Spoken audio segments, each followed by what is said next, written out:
मात्र मंडळी आवडली ना चटणी तर मग हा व्हिडिओ खास तुमच्यासाठी. मंडळी आता उन्हाळा म्हटलं की आता भुईमुगाच्या शेंगाचा सीझन आलेला आहे. तर दररोज आमच्या दारावर गाड्यावर येतात, पुन्हा बाजारामध्ये शेंगा विकायला येतात. 50 रुपये किलो, 60 रुपये किलो. तर दररोज आम्ही शेंगा घेतो, सगळ्यांना आवडतात. तर भरपूर अशा काही भाजून खाल्ल्या, काही कच्च्या खाल्ल्या. चला म्हणलं आज आपण अशा ओल्या शेंगाची शेंगदाणे सोलून मस्तपैकी हिरवी मिरची घालून ह्याची शेंगदाण्याची चटणी बनवणार आहे. तर चला तर मी आता ही शेंगा अगोदर सोलून घेणार आहे.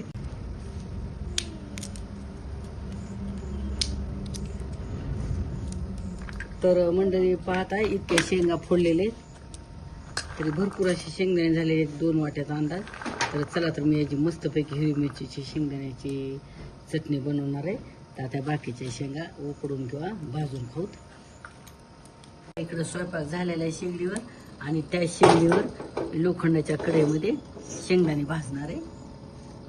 चला मस्त खमंग असे शेंगदाणे भाजून घ्यायचे.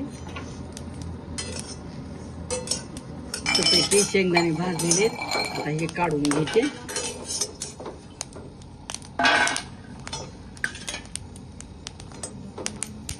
शेंगदाणे काढून त्याच कढईत मिरच्या पण 9-10 मिरच्या, जास्त तिखट नाही, तुम्ही जास्त घेतल्या तुम्ही कमी जास्त करू शकता. मिरच्या पण छानपैकी भाजून घ्यायच्या. थोडंसं मी तेल घालणार आहे. लसणाच्या कळ्या घातल्या न सोलता, सालसे. कोथिंबीर घातली भरपूर सारी, कढीपत्ता पण घातल्या भरपूर. मी थोडंसं जिरं पण घालणार आहे आणि थोडंसं परतून घेणार आहे.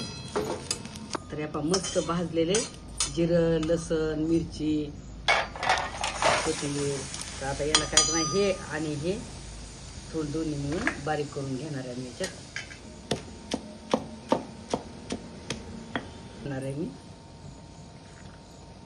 दोन्ही एकत्र करून कुटून घेणार आहे. जास्त बारीक नाही करणार, असं भरड करणार आहे चटणी. आता मी नाही का याच्यात एकदाच बसत नाही शेंगदाणे, हे त्याला 2-3 घाणे करून मी कुटून घेणार आहे. तर याच्यामध्ये मीठ घालायचं चवीनुसार. त्या शिंदीवर मिठाचे थोडे खडे झालेले. तर पाहता भरपूर शेंगदाणे असल्यामुळे खलबत्यात बसत नाहीत. मी 2दा करून कुटलेले. तर पहिल्या याच्यात कोथिंबीर, कढीपत्ता असल्यामुळं भरपूर, त्याच्यामुळे ह्याला हिरवट असा कलर काळपट हिरवट, कारण कोथिंबीर कढीपत्ता कुटल्यामुळं हे असं दिसायला हिरवट. आणि आता हे शेंगदाण्याचे, आता हे दोन्ही एकत्र करून मी पुन्हा थोडं खलबत्यात कुटून घेणार आहे.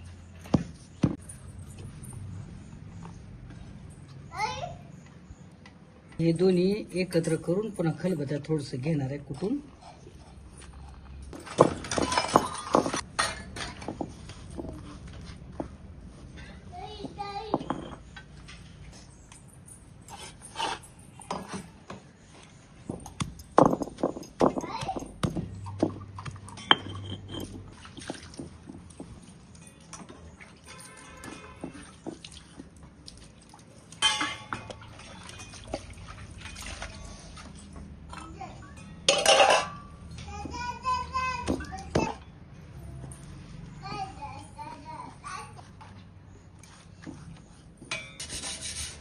आवडल्या जरूर करून पहा आणि मला कमेंट करून सांगा.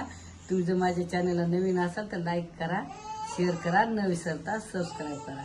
चला तर पुन्हा भेटू पुढच्या अशाच नवनवीन व्हिडिओमध्ये. धन्यवाद. रामकृष्ण.